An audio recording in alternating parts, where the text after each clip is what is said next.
time the IPO will be retrieved, is his presence required? Counsel, you are not getting the... I've asked a simple question. Retrieval of CCTV footages. Data. And the data. Yes. Is he required to be present at the time you are retrieving data? Presence as in... Present, physically? No. Thank you. Paragraph 25. Proceed. What does paragraph 25 say? Crucial police documents that are at Central Police Station.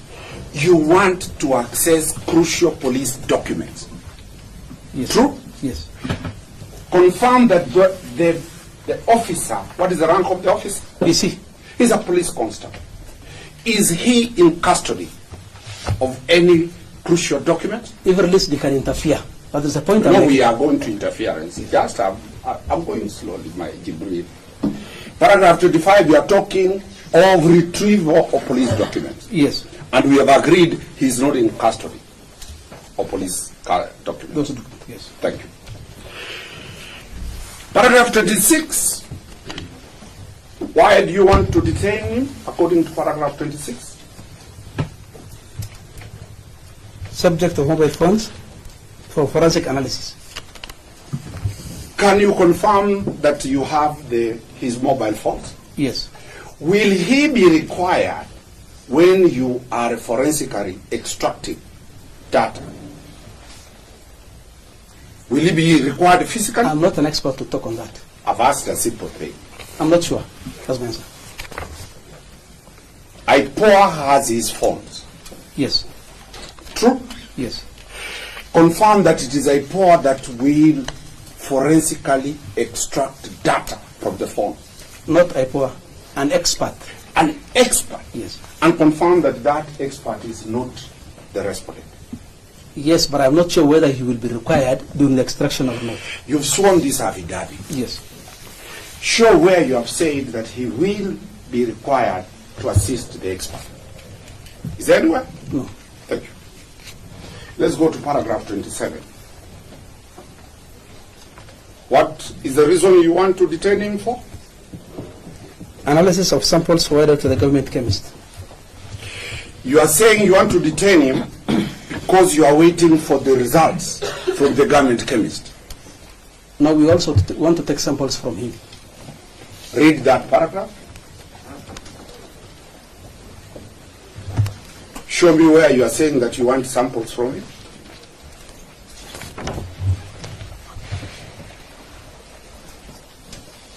I'm specifically on paragraph 27.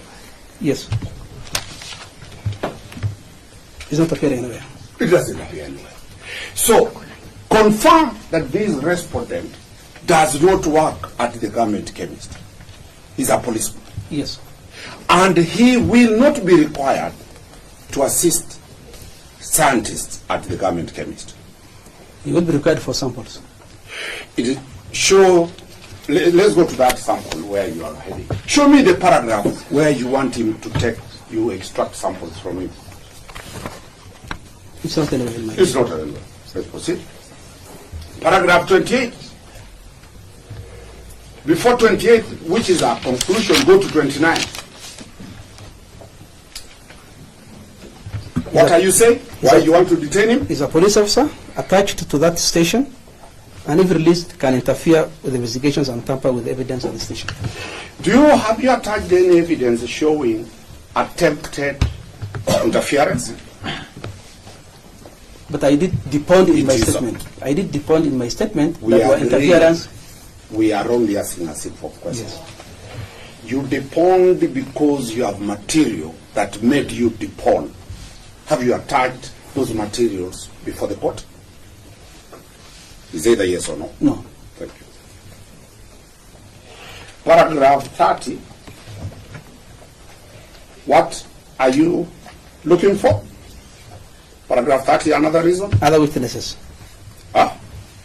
The investigation is an applicant needs to interview other witnesses, including police officers from the station.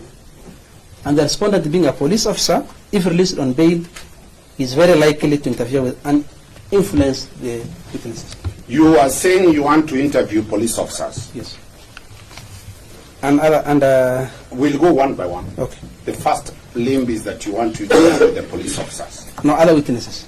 There are other witnesses. Yes. And you have identified some of them are police officers. Yes. And confirm his rank is just a mere police constable.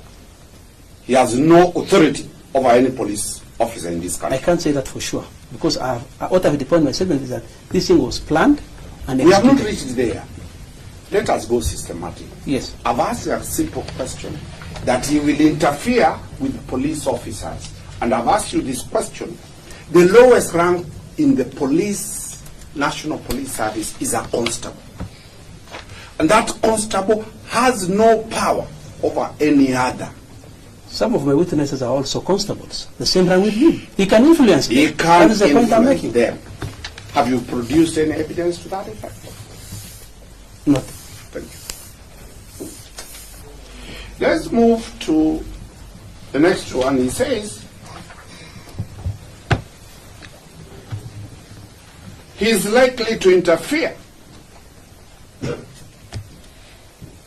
Have you put anything to show that? As an attachment? Yes. No. We'll be concluding that that is apprehension later. Let's move further. Look at paragraph 31. Yes. What are you telling the court? That the crime was planned, executed due to the seriousness of the offense, and the completeness of the investigations will require more time to carry out investigations. This is a very serious crime. True? Yes.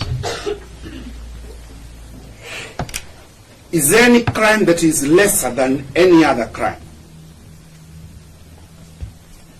Under what parameter do you decide this is a serious crime, this is a light crime? Have you provided that? The sentences imposed, the sentences that each offense carries actually show the seriousness. Kindly confirm that this is an offense of murder, Yes. which carries what sentence? Up to mandatory sentence of death. You are aware murder suspects can be jailed even for 1 day? Yes, depending on the discretion of the court. But it carries a maximum sentence of death. Let's proceed.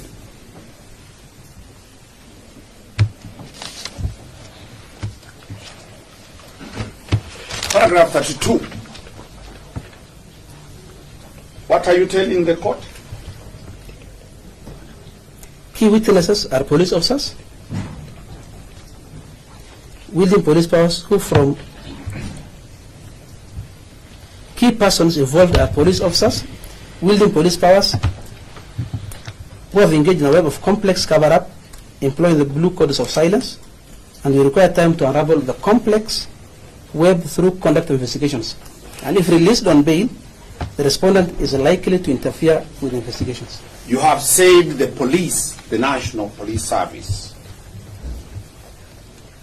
roughly has how many police officers? I'm not sure. Roughly. 100,000? The whole nation.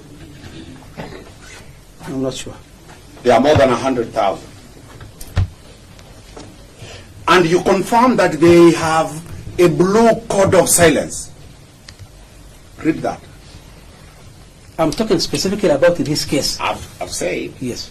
look at that statement.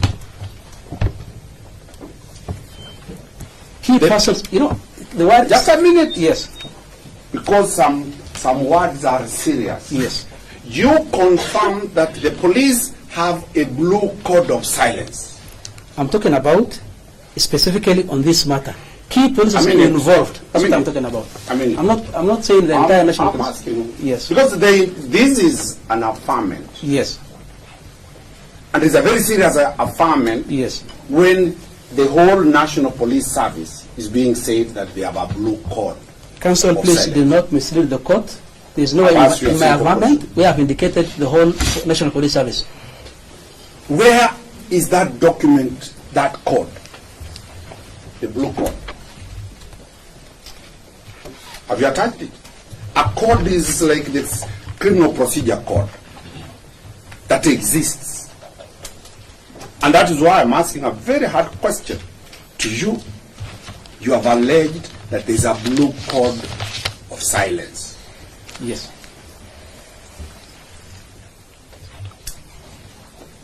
And you have put that it is an organized offense according to that paragraph, and all police officers have agreed to be quiet. You are misleading the court. Explain. You explain. No, it's not. I might be wrong. Yeah, you are actually wrong, because that's not what my friend says. Yes, please. Allow me to interject. I think counsel needs to focus on the paragraph in Yes. question. He has repeatedly asked the question and it has been answered. Now he is attempting to answer it, or rather to lead the witness in the manner in which he wants the witness to respond. Let him attack the paragraph specifically.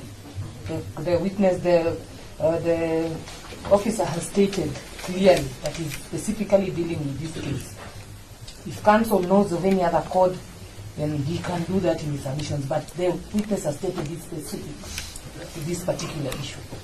So let him avoid putting words in the... I'm very specific to this case. I'm not talking of any other traffic offenses or sexual offenses. In this case, it is evidence that the National Police Service has taken an oath called the Blue Code of Silence. No. Still reiterating No. objection. He has not stated anywhere. Yes. He has not referred to the National Police Service. Let's be clear, that is a serious assertion. Your Honor, the paragraph starts in paragraph 32 that moreover, because key persons involved are police officers, wielding police powers, who from preliminary investigations have engaged in a web of complex cover-up, employing the Blue Code of Silence. He has started by saying it's a multiplicity of police officers wielding power, and that they're using the Blue Code of Silence. And that's what I'm putting him to task. Does he have evidence that from the Inspector General downwards, by rank and by name, anybody is doing that Blue Code of Silence? Simple. I didn't just answer the question, but Right. if it was not answered, it was to you. Maybe you can frame it in a different way. I'll come back. I'll come back. Let's go to paragraph 33. Yes, Your Honor. What are you saying in paragraph 33? The matter has elicited considerable public anger and outrage, as made apparent by demonstrations held over the matter. Therefore, the safety and security of the respondent may be imperiled if he is released on bail. Read paragraph 34. The court can take judicial notice of the fact that this matter is of great public interest. There is an outcry from Kenyans from all walks of life, including the Senate, the National Assembly, and even the President of the Republic. So, this matter has been discussed in the Senate, true? Yes. This matter has been discussed in the National Assembly. Yes. The President of the Republic of Kenya has also talked about this matter. Yes. Go to paragraph 3.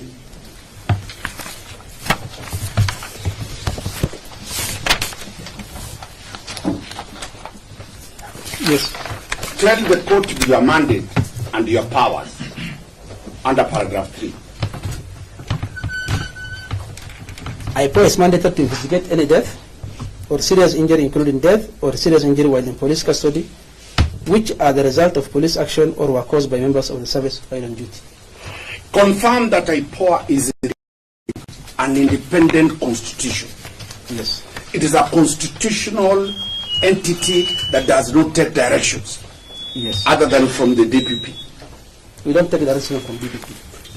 When you forward your file, the DPP either approves or recommends further Yes. directions. Yes. That is the only office that you can deal with. Is it your evidence that you are not acting out of your mandate, but you are acting out of the discussion in Parliament, Senate, and the comment by His Excellency the President? We are acting as per our mandate in section 6, 7, and 25. Is that paragraph supposed to be there? That's what I'm asking. Does it add any value what we wanted is the court to take judicial notice of what is happening in this matter. Well, almost the last paragraph. Paragraph 36. Yes, Your Honor. What does it say? He was arrested on 12th of June 2025 and placed in custody at Capitol Hill Police Station, and he has been brought to court in accordance with the provision of Article 49(1)(f) of the Constitution. When was he arrested? Yesterday. Kindly, did he attempt to run away at the time of arrest? No. Where exactly was he arrested?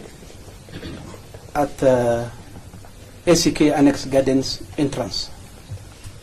Which is the headquarters offices of what? IPOA. Was he brought under handcuffs or he walked himself there? Allow me to explain this. Yes, that's it. The previous day when he came to record his statement, Yes. we were supposed to detain him actually, but because of the counsel that accompanied him, requested that we allow them, they go and he comes back to this response the following day. So we agreed on a time at 8 a.m., which he never honored. So by the time he got a wind that IPO have now started to want to arrest him, so he brought himself without being arrested. There anywhere in your averment saying that what you agreed was not complied? I'm under oath, and I've stated the truth to the court. Is there anything showing what time you required it? He was present with his advocate, can confirm. And you confirm that he came himself He was with an old man, with the a relative, I think. a relative, and you locked him. We arrested him because he got a wind. That's what I'm saying. Yes, he got a, he brought himself because he got a wind that we want to arrest him. You want the court to believe that IPOA's information, people can leak that information? The same was That's stated. scaring to Kenyans. No, no, if somebody can no, know no, what don't IPOA listen to intends the court. to. No, no. We publicly stated in the parliament that 3 arrests will be made. Give the names. I don't remember. I don't recall. It was the chairman who was making the statement. I don't recall whether he gave the names. Probably the document that he gave had the names. Do you have a problem for the respondent to be released on bail? Yes, I do. I'm officially going to make an application for him to be released on bail. Why will you oppose bail? Based on what I've stated in my affidavit. I have taken you slowly of why you need him, and you have not proved any reason of him being with you physically. That is your interpretation of my. That is your interpretation of my answers. Well, we can now submit over. We are through with it, unless the state wants to re-examine their witness.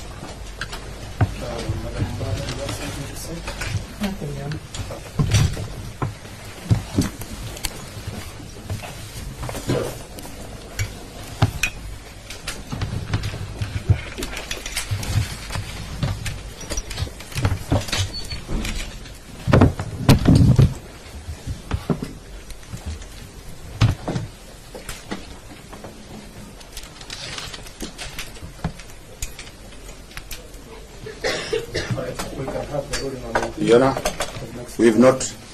There's an application I'm making now. No, we are not yet. You know, the respondent wishes to make an application for him to be released on bail and reasonable bond terms. On the following basis, there has not been established any compelling reasons to warrant the respondent to be detained for 21 days.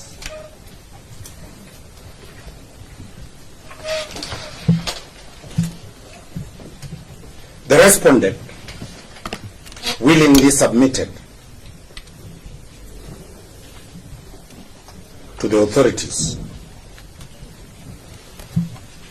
when summoned.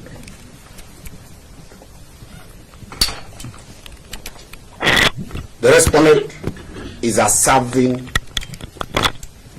police officer.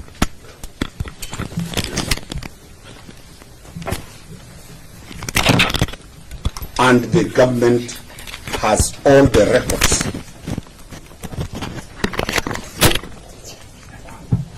You know, you can discharge Jibril because we will take long to make our submissions. All right. So you are done with him? We're done with him. I think you can now leave. Thank you. Thank you. Thank you. Thank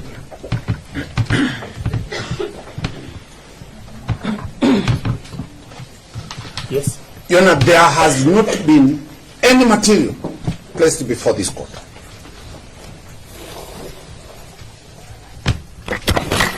to show an attempt to interfere with the investigations.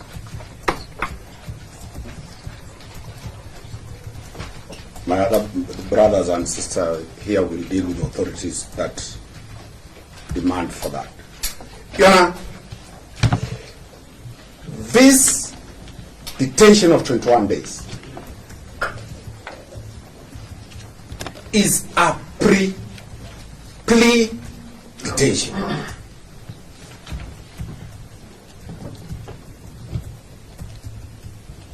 Where the liberty and the freedom of the respondent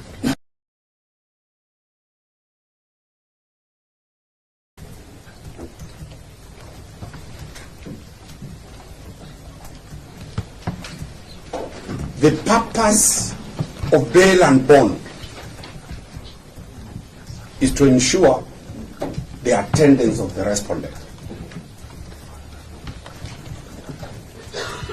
before this court.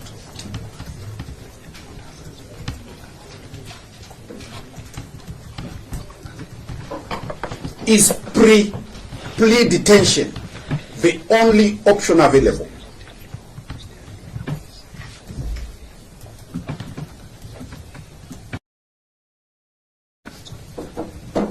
To the state. You know, that has been dealt by, in the case of Oscar Sudi, by then Justice Professor Ngugi. My other sheet should deliver that authority and put the citations very clearly. The state cannot now say it cannot prevent interference with witnesses.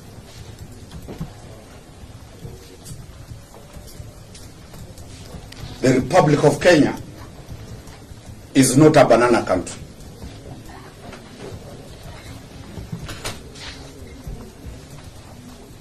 That the state is scared of a citizen being out.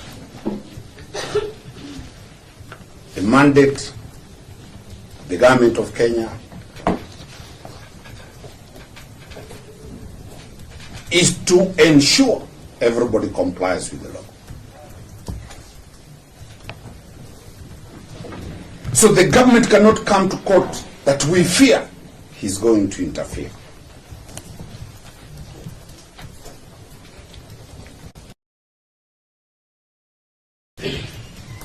That is a banana country that will tell people that we fear an individual is likely to interfere.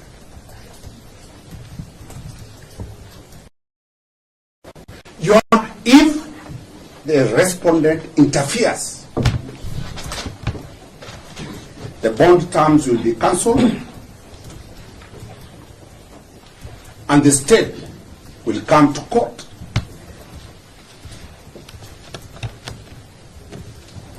to show that he has failed to comply with the court orders.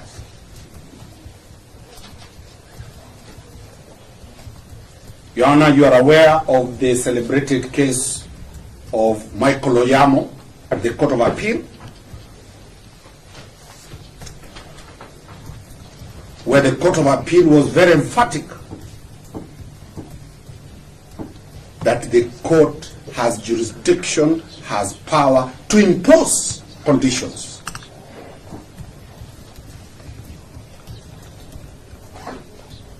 And that is why we are seeking that the court imposes conditions of bail and bond.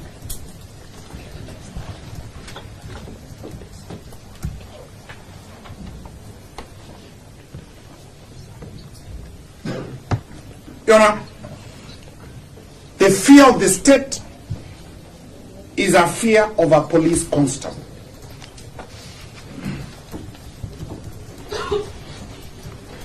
We urge the court to take judicial notice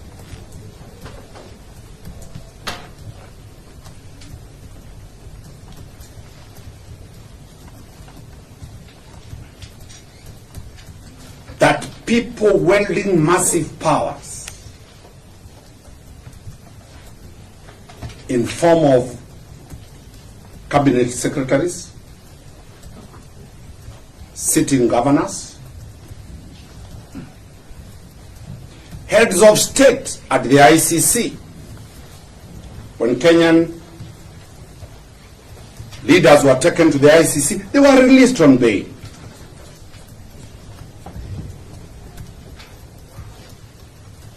So that fear, Justice Kuril has dealt with that fear in the celebrated case of Dwight Sagare.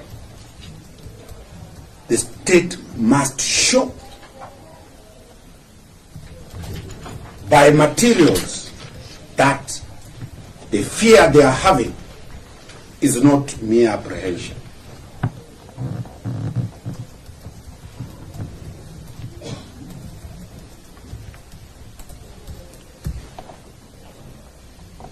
Then that this respondent can be released on cash bail,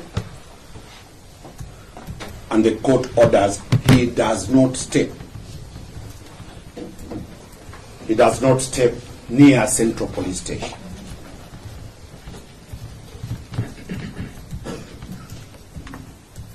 His parents are here, his relatives are here.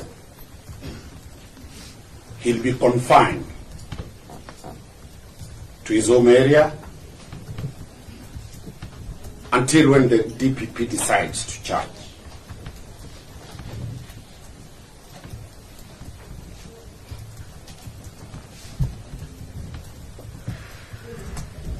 Your Honor, we urge the court to stand firm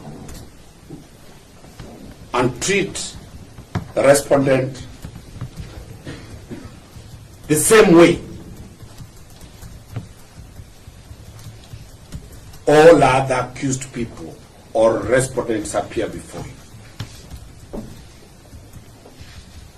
so that it does not look that there is discrimination and there are two parallel laws for the mighty and for the constables.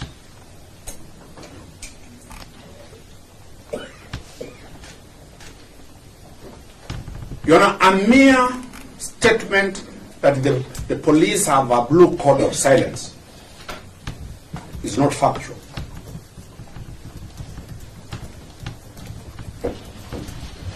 It is a statement made to hoodwink the court.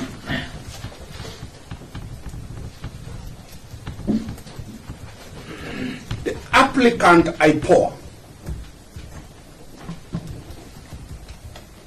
is seeking 21 days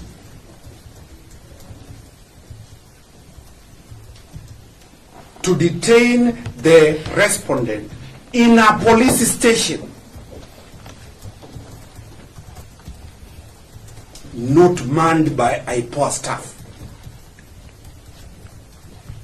manned by the same police officers.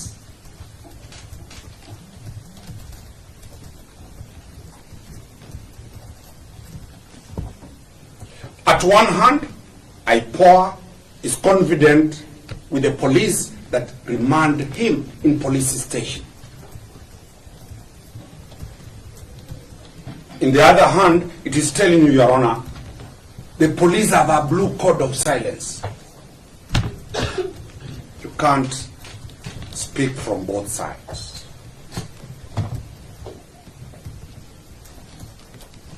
Your Honor, this country, as citizens of this country, every government entity operates within its mandate.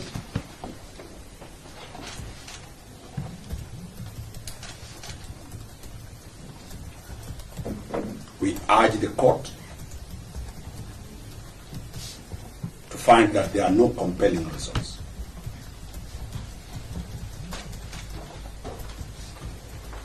Your Honor, the Judiciary Handbook on Bail and Bond,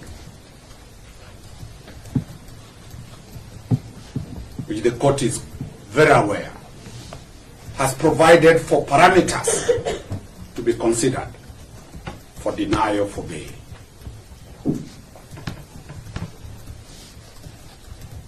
None has been presented before you.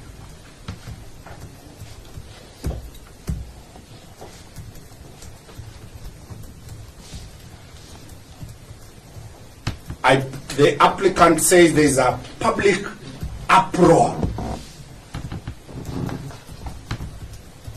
There are demonstrations on the streets. This matter has gone to the Senate. It has gone to the National Assembly and the Commander-in-Chief of the Armed Forces, His Excellency, President Dr. William Ruto, has talked about it. It is our submissions that out of that, this is a knee-jerk reaction to show everybody and the people are talking that we have arrested somebody.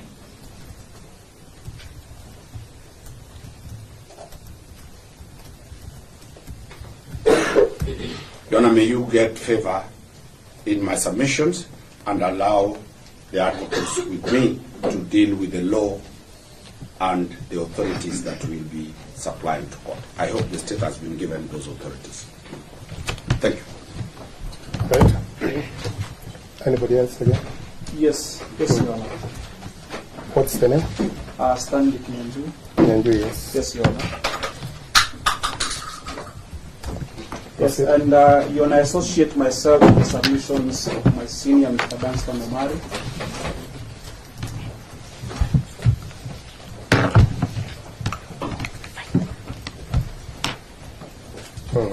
And I begin by saying, Your Honor, that there can never be public interest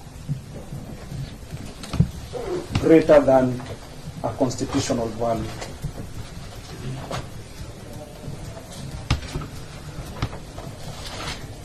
That being said, Your Honor, the application for bail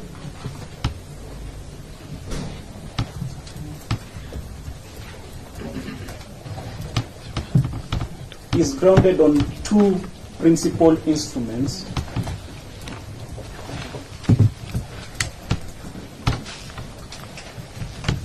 which is one, the Constitution of Kenya, and two, the bail and bond policy guidelines.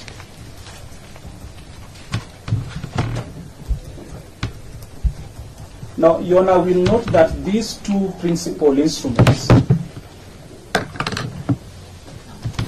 then give birth to two foundational values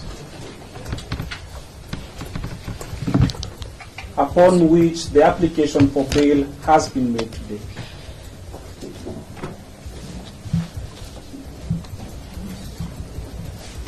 The first foundational value, Your Honor, is the presumption of innocence.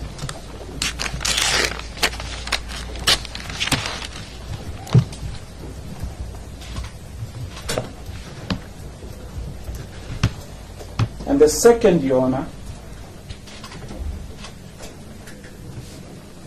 is the fundamental right to liberty.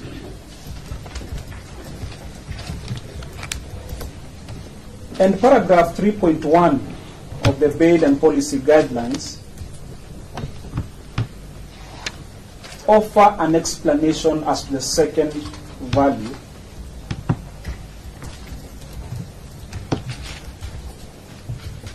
and goes on to tell us that pretrial detention, such as the one that this court is being invited to make, should be the last resort.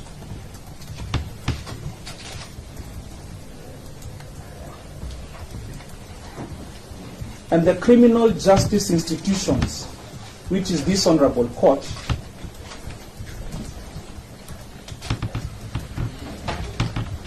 should make every reasonable attempt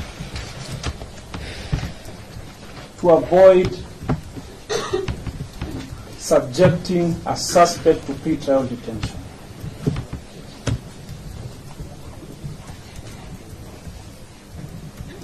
Having laid those values, then we must remind ourselves that the bail and bond policy guidelines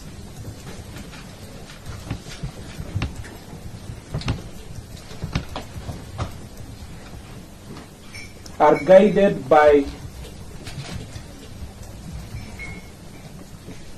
principles derived from international instruments.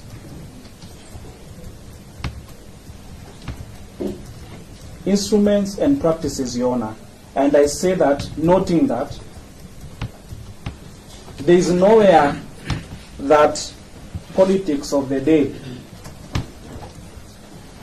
inform bail and bond policy guidelines. And one such instrument, Your Honor,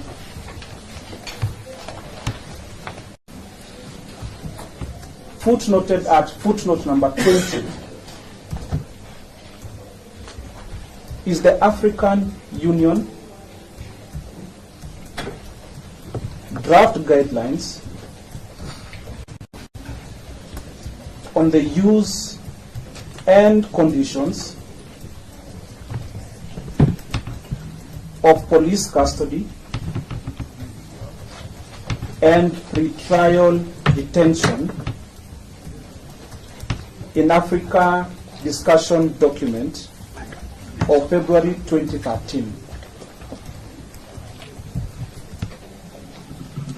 And then Your Honor will note that at that time, these guidelines were not yet adopted, but were later adopted in what became to be known as the Luanda Guidelines of 2014.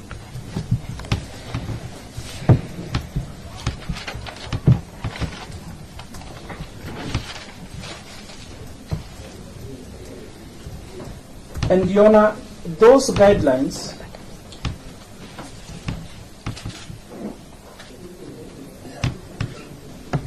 identify 3 questions.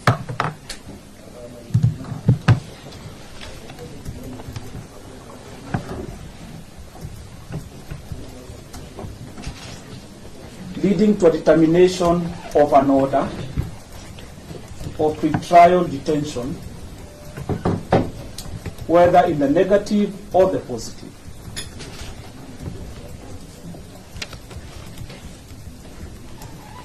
And one cannot help, Your Honor, but notice the correlation between those 3 fundamental questions with the fundamental values as earlier on stated. And one captured that paragraph 10b of those regulations is the same value, or rather the question of which is the last resort.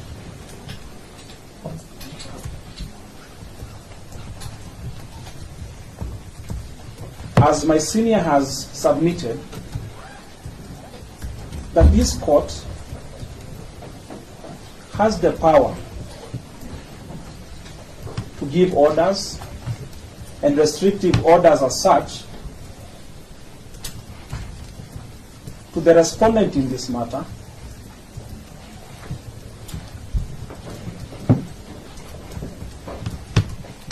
from appearing or being seen anywhere near the scene of crime.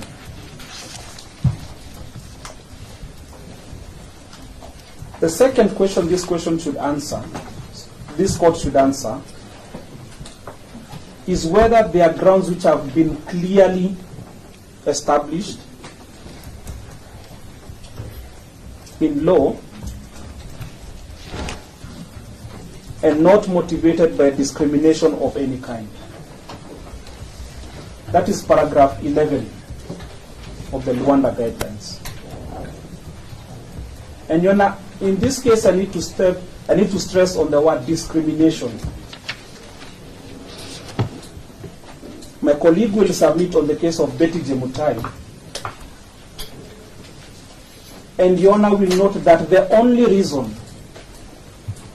being advanced by the applicants in this case is the fact that the respondent is a police officer.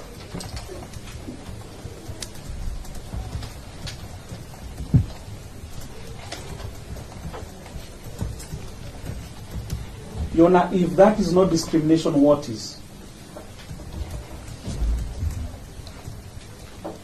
And third, that is the last question this court should consider,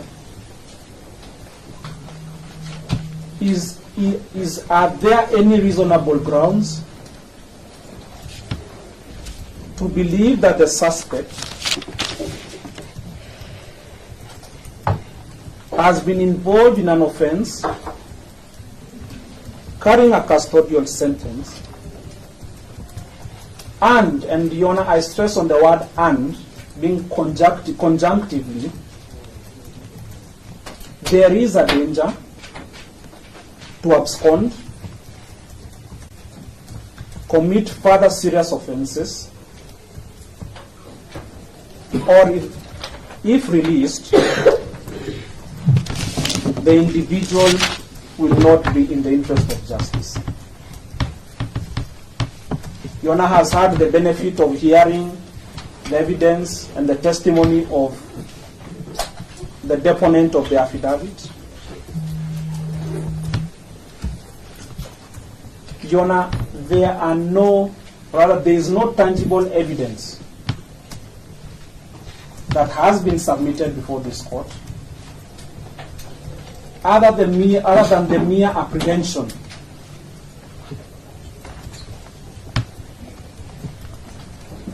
that the respondent is likely to interfere with investigations. Your Honor, the deponent has gone on further to remind us, and he does so in his affidavit and the application, that there are already preliminary investigations which have realized some certain facts.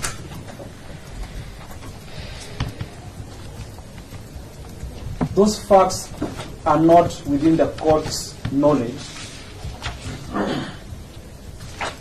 And there's not even a single attempt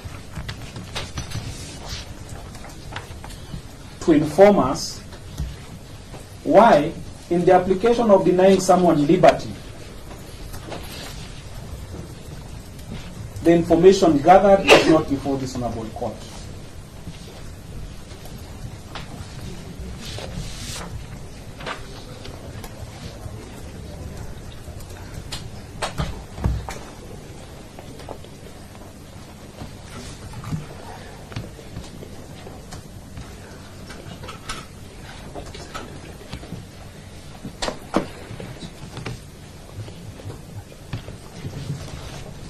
Your Honor, those are my humble submissions insofar as the application for bail is concerned.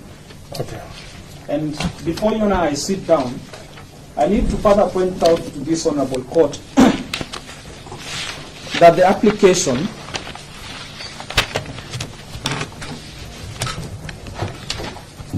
Your Honor, if you look at prayer number 2 of that application, which is the substantive prayer, asks that this court, that the respondent be detained at Capitol Hill Police Station or any other police station within the Republic of Kenya as the investigations may dictate for a period of 21 working days. Your Honor, one can, if you are not keen enough, one will miss the mischief in that prayer. And the mischief is in the wording of 21 working days.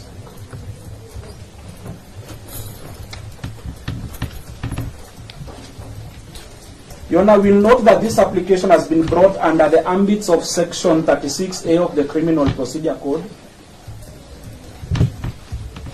which is a written statute. And as we all know, as lawyers and even students of the law in this courtroom, that statutes have their own ways of interpretation. Yes. And, Your Honor, to discourage this sort of mischief, the Parliament, in its own wisdom, brought into force the Interpretation of General Provisions Act. And, Your Honor, Section 57D Section number? Section 57D. Okay. It states that where an act or proceeding is directed or allowed to be done or taken within any time not exceeding 6 days, excluded days shall not be reckoned in the computation of time. The excluded days are Sundays and public holidays. That is if the prayer or any request is made where computation of time is required for less than 6 days. You're not asking for 21 working days. That is well over the 6 days which are provided.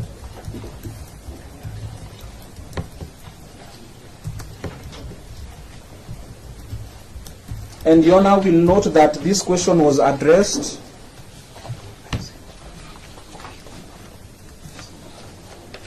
in the case of Longinus Oroni Murunga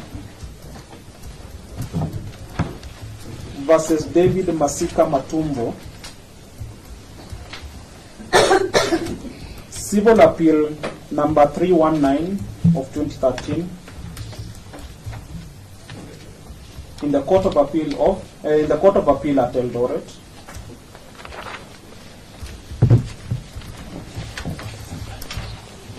And Your Honor, paragraph 12 of that decision goes on to explain, so that for the benefit of the applicant, they do not perhaps wish to proceed with this mistake in another case, that the section 57 is very clear, and in fact it goes in tandem with Article 259(6) of the Constitution in terms of computation of time. Therefore, it is my submission that the application as framed, we are all aware that we are bound by our pleadings.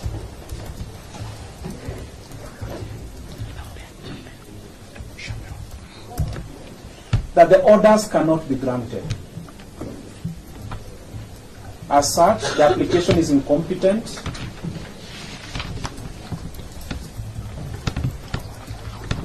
And the respondent should be released forthwith. That's all, Your Honor.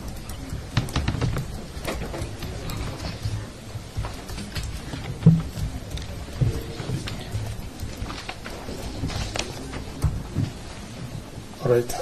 Your Honor, may I? Oh, you want to say something? Yes, and let me say something. Can you remind me your name? Yes, Mr. Sophie Nekesa, Your Honor. Okay. I will be very brief, Your Honor. I want to deal with the applicant's reasons for detention. Okay. As defined from paragraphs 31, from paragraph 24 up to paragraph 31. Your Honor, those are the reasons the applicant has put forth to this court as for the reasons for the need to detain the respondent herein. Your Honor, my submission is that all those reasons listed from paragraph 24 to paragraph 31, for all those reasons that they have listed, they do not need the respondent for that. Your Honor, this matter, or rather, my submissions are based on the authority which I have served the DPP, Betty Jemtai. This is a miscellaneous criminal application. Betty Jemtai Kimeyo versus the Republic. This is a miscellaneous criminal application number 26 of 2018. Your Honor, there are three things, or rather three important action points that I wish to address from this authority. Yes. Miscellaneous criminal application number 26 of 2018. Betty Jemtai here. Please.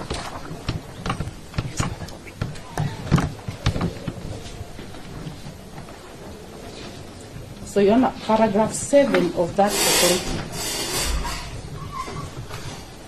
the court is saying the respondent can be detained based on the available evidence.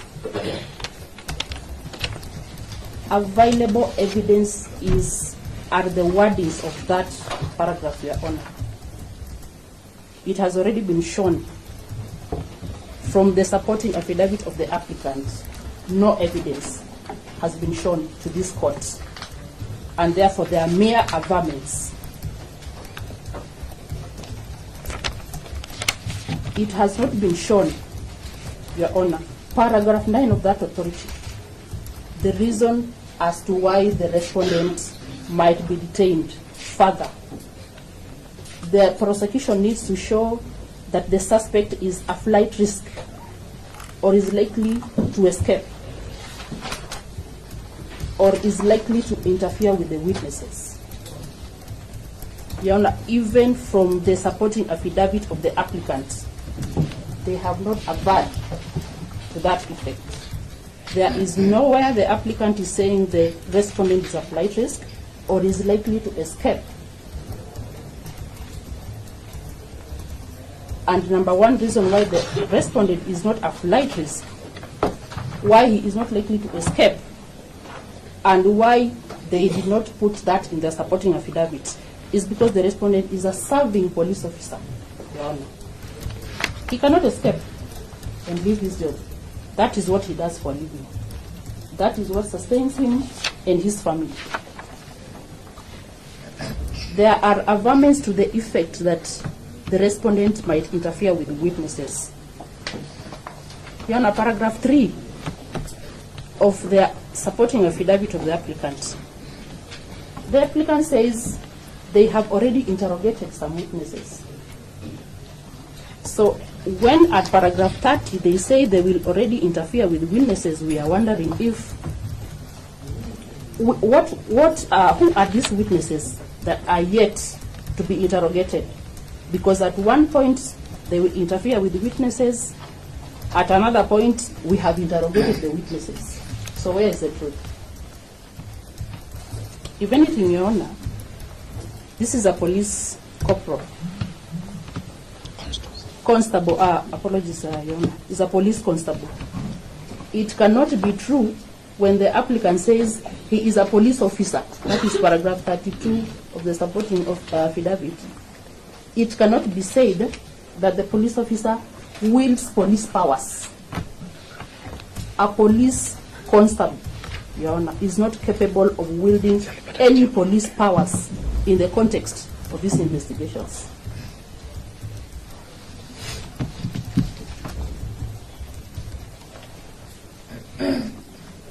So, Your Honor, if we read the supporting affidavit from paragraph 15 all the way to paragraph 22, Your Honor, the applicant is saying the respondent is likely to. There is a likelihood the respondent will. There is a likelihood the respondent did. Your Honor, that just goes on to show that there is no evidence. Like my senior put it, they are mere apprehensions. There is no any evidence whatsoever that has been brought to this court to support their arguments, and therefore they are mere statements which cannot be proved. So the conclusion of that authority, that is paragraph 14, and this is the upshot of this authority, Your Honor. I do not find that the police offer good reasons for the continued detention of the arrested person, because the matters they used to justify the detention, taking witness statements, obtaining call data, securing forensic report, those are things that can be accomplished by the applicant without the physical need for the respondent. And that is why, Your Honor, we are asking that the application be disallowed, because the respondent is not physically needed for the applicant to carry out his duties.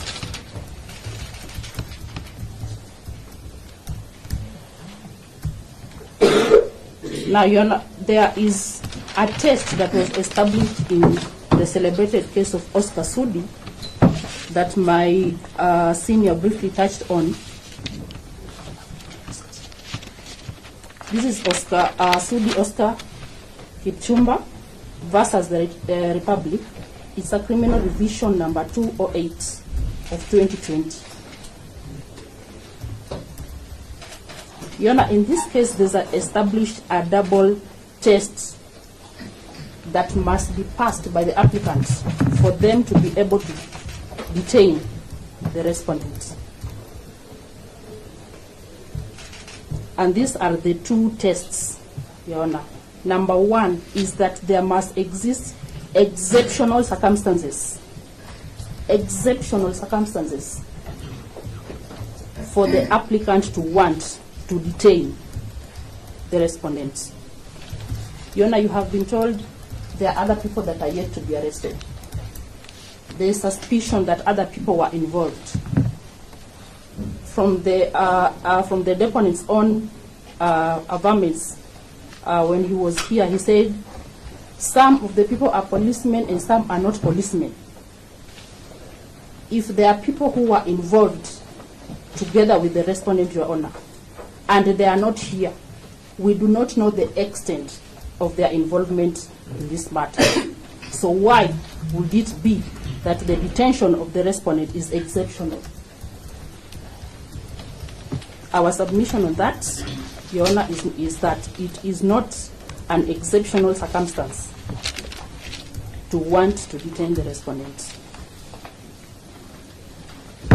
Number two, Your Honor, the second limb of the double test is the need for the applicant to use the least restrictive means.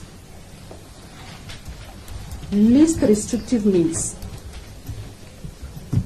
Your Honor, detention of the respondents cannot be said to be the least restrictive means for the applicant to be able to conclude their investigations. These courts can release the respondents on reasonable cash or bond terms and impose conditions that will enable him to attend the court. This court can impose a condition that the respondent should not leave the court's jurisdiction, that the respondent will be able to respond to the IO or any investigator whenever he is called upon. It cannot be said that the only way for the investigations to be carried out is detention of the respondents. Your Honor, those are my brief submissions on the matter, and for that reason, we pray that the application be disallowed, the application by the applicant be disallowed, and the respondent be released on reasonable bond terms or cash bail terms. Thank you, Your Honor. One word before, because we will not have time to do any submission. I apologize.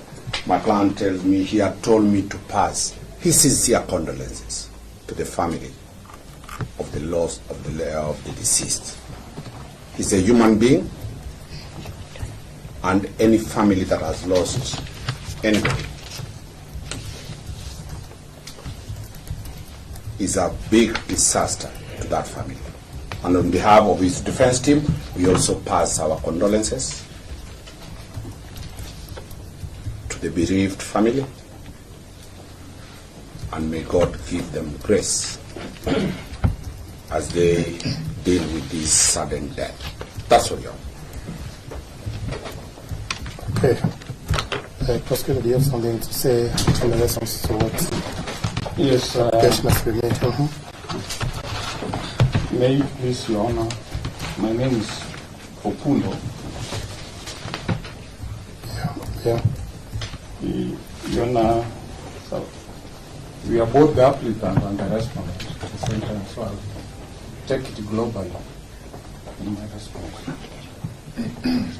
You are you appear for the state? Yes. IPOA. Yes. Okay. For the state. Okay. Proceed. I'm a prosecutor.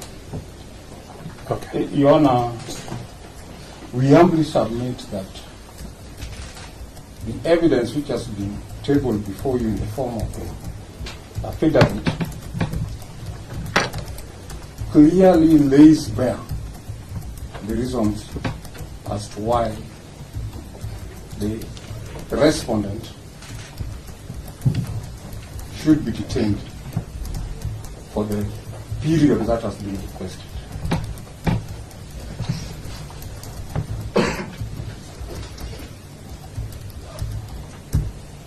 The circumstances leading to the investigation by IPOA is not in dispute. And this has been categorically stated in the affidavit. There is no dispute that life was lost. There is no dispute that the deceased died in a police cell at Central Police Station, to be specific. And this was confirmed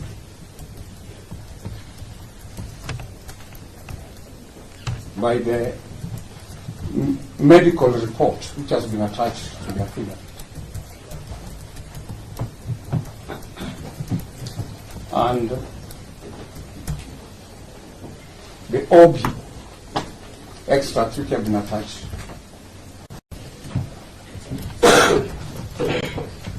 which clearly demonstrate that the deceased was removed from the police cell, taken to Bangapi Hospital, where he was proved to be dead.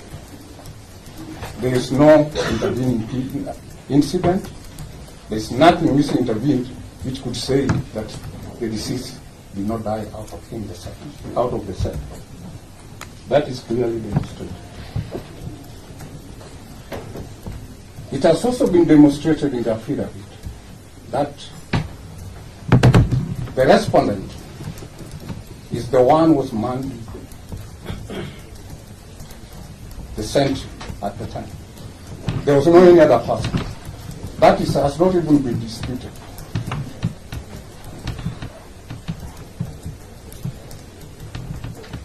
And the key reasons, which are the key grounds why this application has been made, is that there is fear of interference with witnesses. And the reasons have been given in the affidavit, which clearly demonstrate that this officer, the respondent, is likely to interfere with witnesses whose statements are necessary and who are police officers.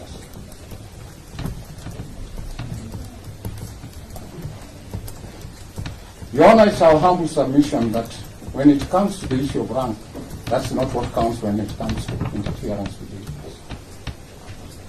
witnesses. Interference can take any form, any shape. You don't have to have influence or bear any influence.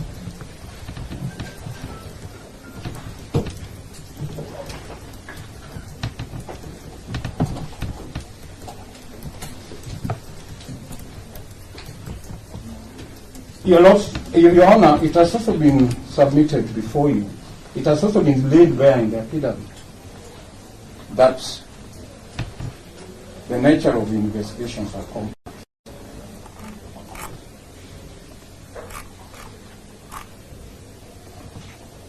And, Your Honor,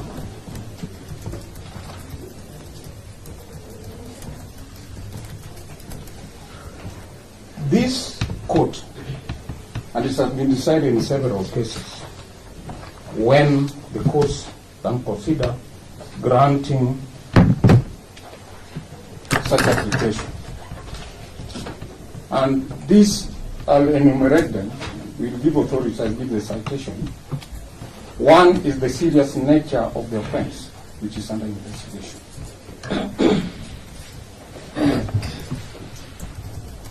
The second ground is early and sensitive stage of investigations.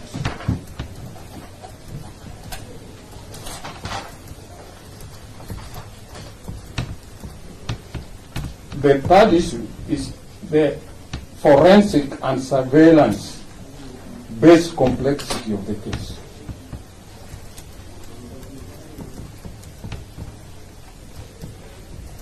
And finally, risk of interference with an ongoing inquiry.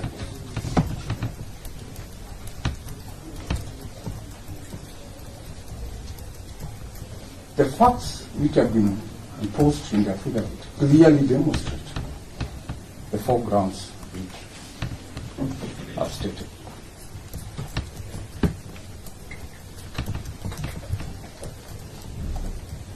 Your Honor, it has been submitted that the arrest of the respondent was a knee-jerk reaction. We submit it was not. It has been established as to when investigation in this matter began by IPOL. It did not begin yesterday. It did not begin with the arrest of the respondent.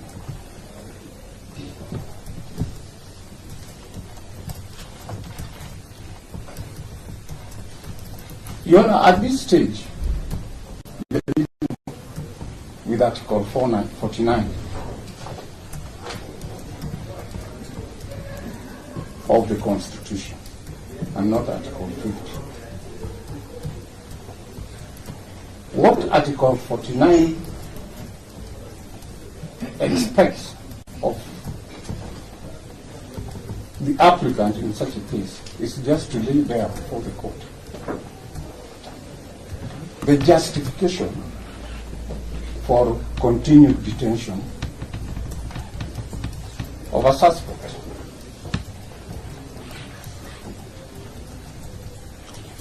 We are not talking about the rights of an accused person who has already been arraigned before the court, so as to apply the principles which are contained in the bail and bonds, the guidelines which have been given.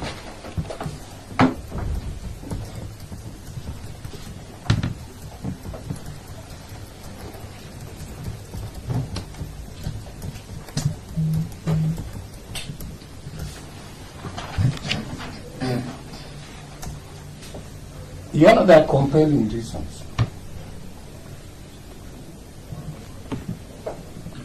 Have the respondent changed to avoid interference with the investigation? Indeed, it is demonstrated in the affidavit that there was an attempt from the beginning, when it was realized that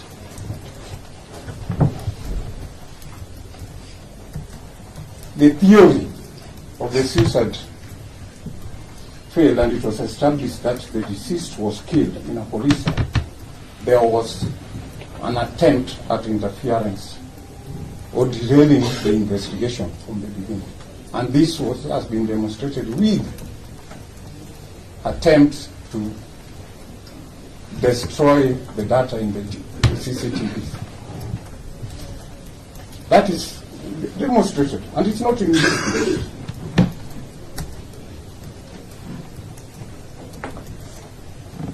A person who from the beginning wants to destroy the evidence, that is a person who will go all the way to interfere with any kind of incriminating evidence which may be unearthed by the investigation. And this is not just a mere preemption.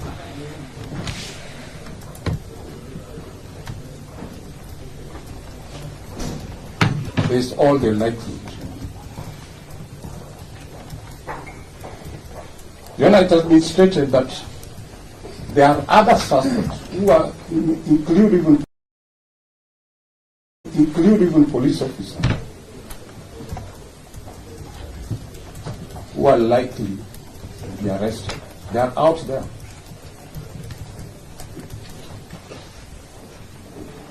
There are people who are known to the respondent. It has been decided in the case which we will cite that where a suspect is likely to be out and communicate with witnesses and even other suspects who are still on the run, he should be denied, he should be detained when investigations are ongoing.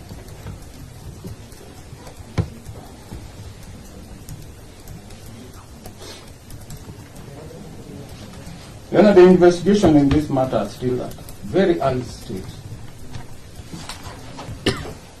And it has been demonstrated how sensitive this matter is.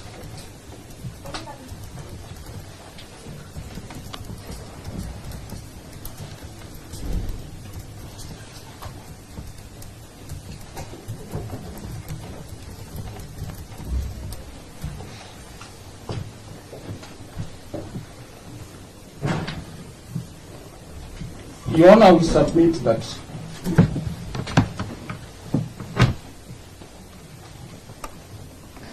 there has been an attempt.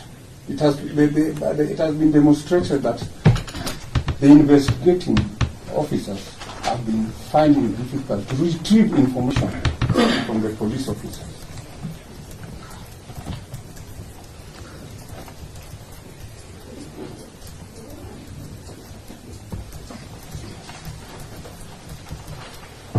Requiring more reason why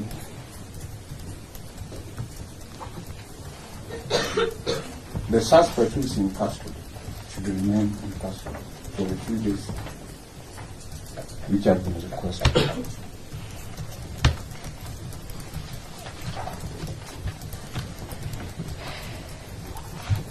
Your Honor, I want to respond to the authority which you were given. This is miscellaneous criminal application number 26 of 2018. This one now, Betty Gemtai, the mayor applicant, versus public. At the onset, Your Honor, I wish to submit that this was an application dealing with the extension of time after an applicant has been detained. It does not apply to this instant case.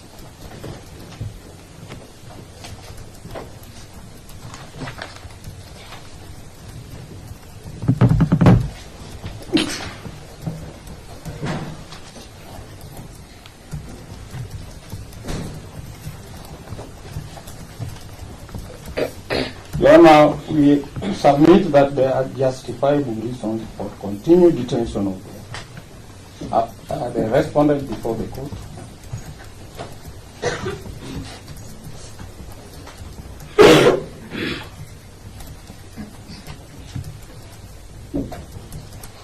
Article 24 of the Constitution allows for limitation of freedom.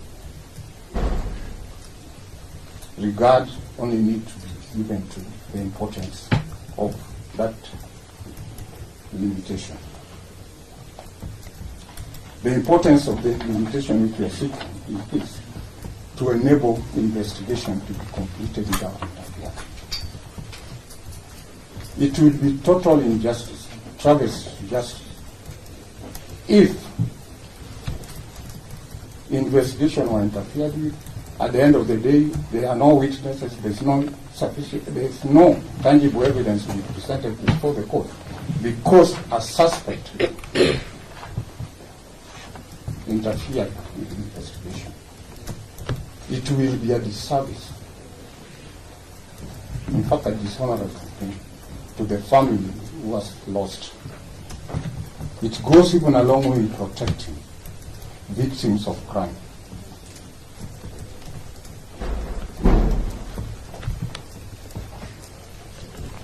Which this court has a duty to do.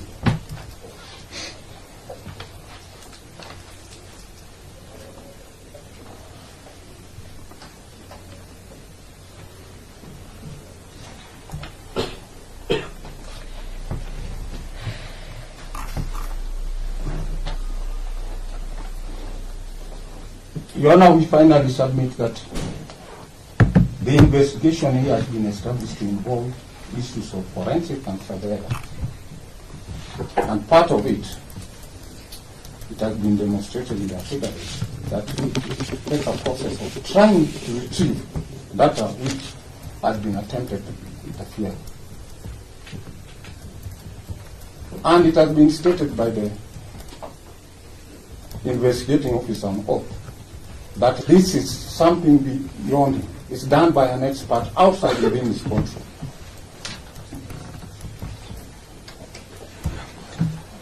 He may not have control over that. And the days which have been sought, Your Honor, are reasonable in the circumstances.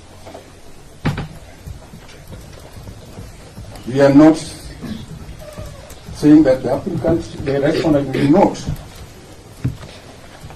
be given a fair hearing. Once the investigation has completed its charge, will have his fair hearing, have his day in court without the rights of an accused person.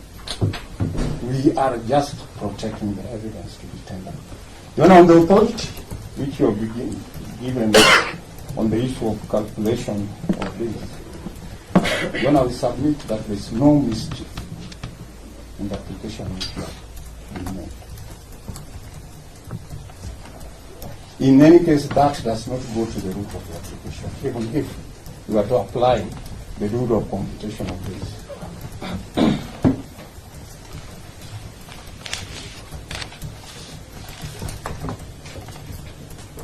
These are mere procedural issues and does not touch on the tangible aspect of the importance of carrying out investigation and requiring this.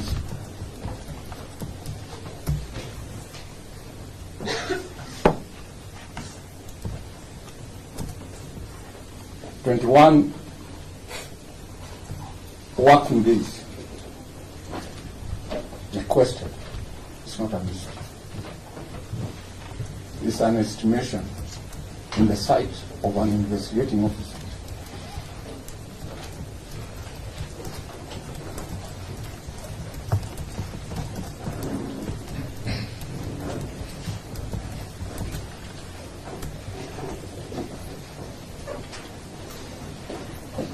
And this, to the investigating officer, could be just a matter of nomenclature.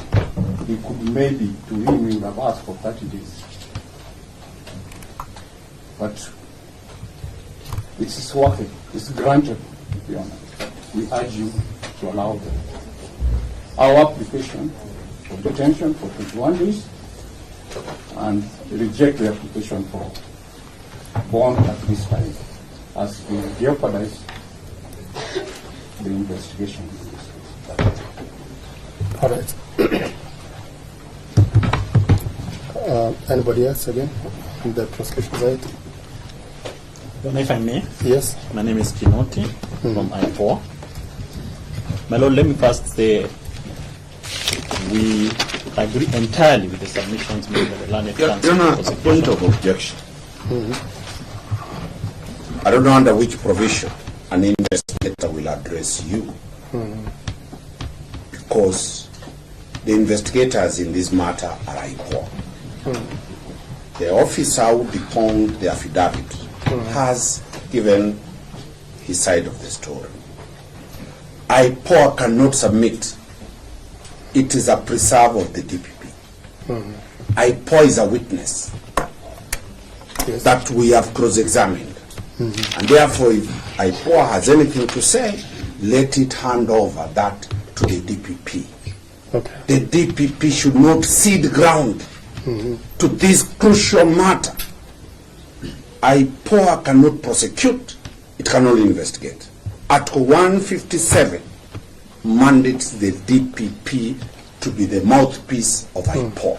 Okay. So, Your Honor, we object to IPOA being allowed to address the court. This one I need a response from Nora.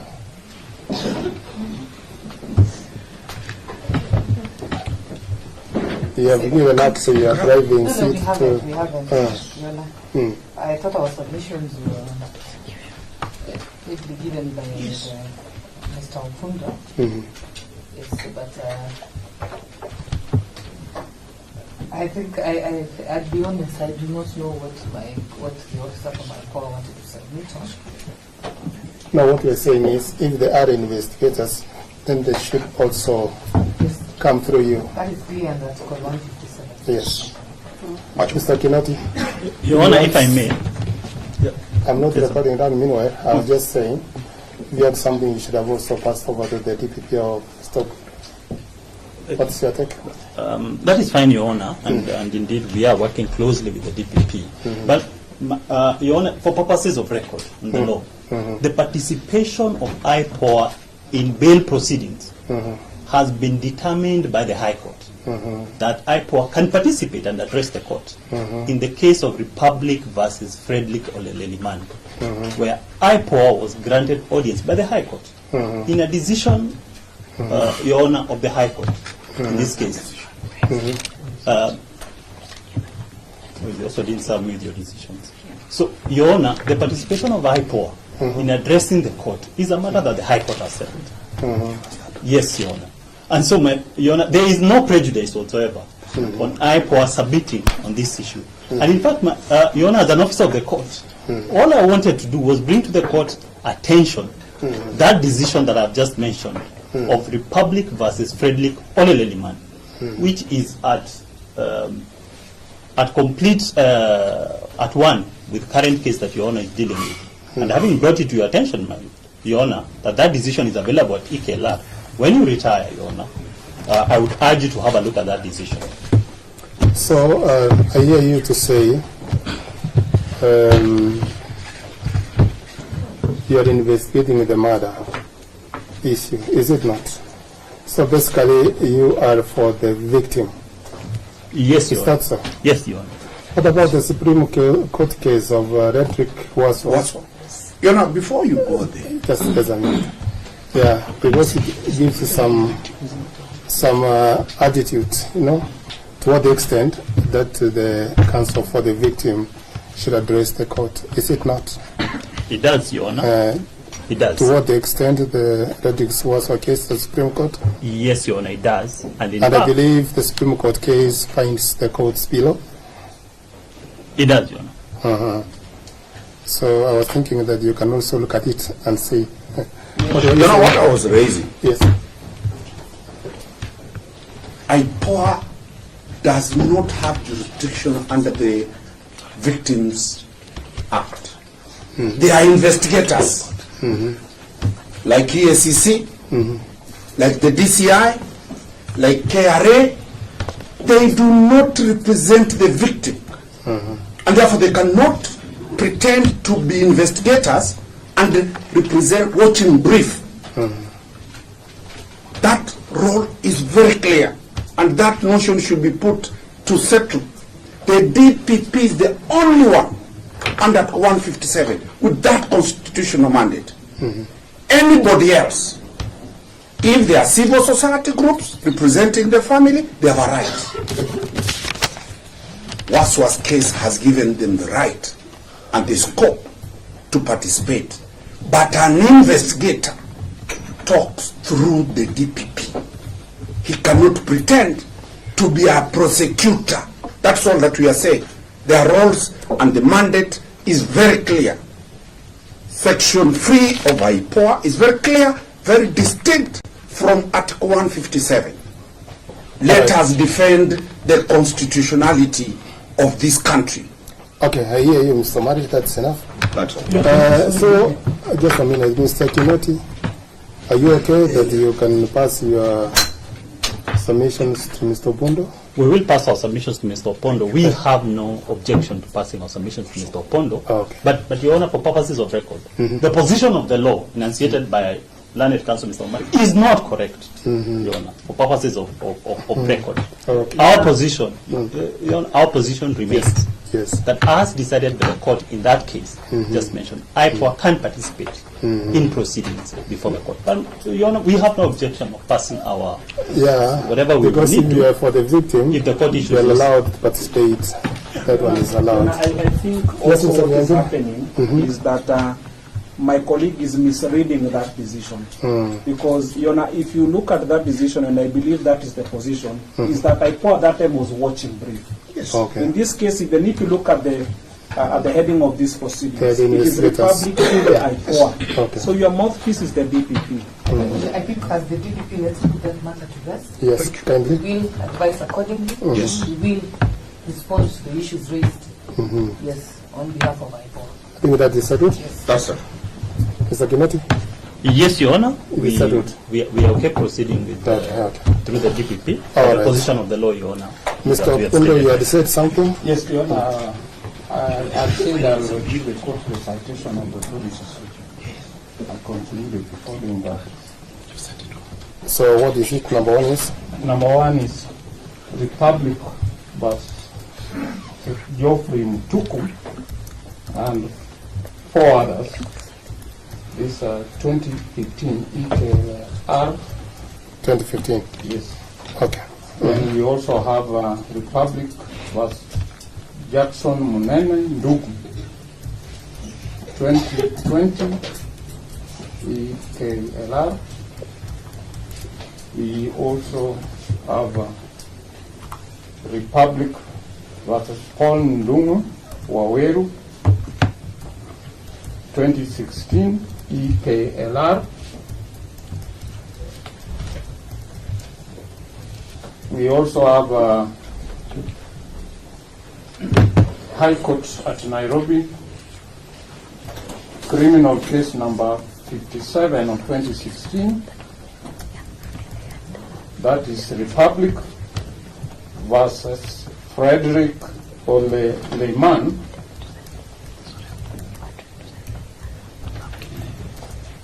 And 4 others. Okay. That's all. Right. So are we done? Prosecution side? Listening. All right.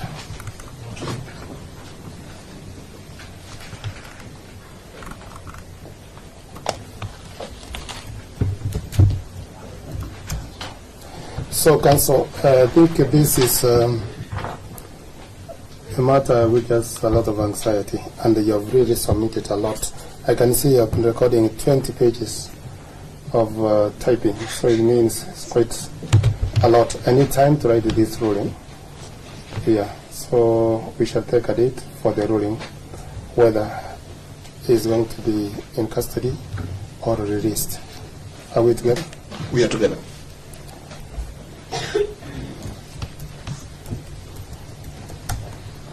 So we can have it on the 20th of this month for ruling. That's convenient, Your Honor. Where do you want him to be detained in the meantime? Capital here.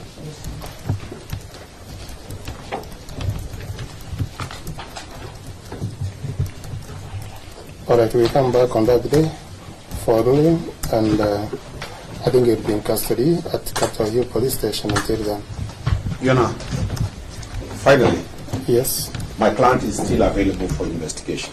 The days let the police not wait until we come, that they say they are, then anybody stop them from investigating. Our client is available to be investigated. All right, then we come back on 20th for ruling. Much obliged. All right. Can we have another file also?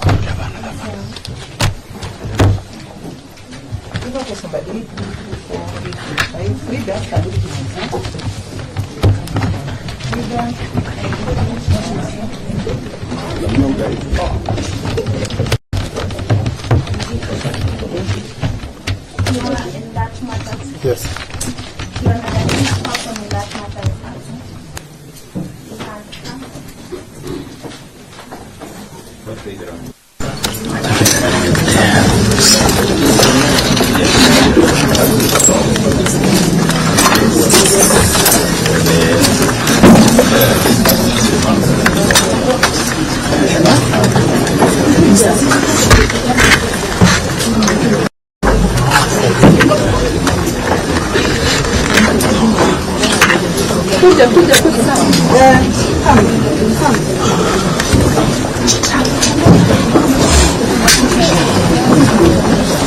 Sasa